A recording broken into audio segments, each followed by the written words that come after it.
Hey you, and welcome to this video where I will help you out how to buy crypto on StarTrader. So first of all, we have our account or dashboard right here and we want to use an account. So we go to accounts and we click on live account to use a real account, but you need to put money on your account, otherwise you can use it, or you can use a demo account. If you don't have one of those accounts, we click here on open account.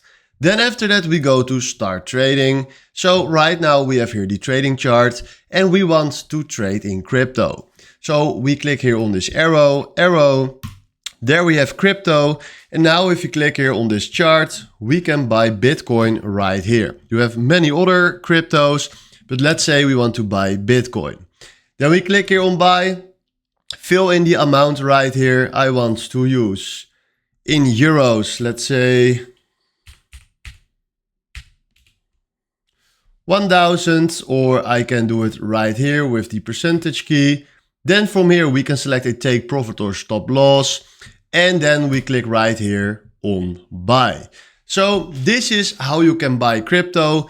It don't work for me now because I don't have money on this account. So I need to change to a demo account, so like this. And now if you can see, we can buy a lot. So this is how you can buy crypto on StarTrader. So hopefully this was the video where I was looking for. Thanks for watching and have a wonderful day. Ciao.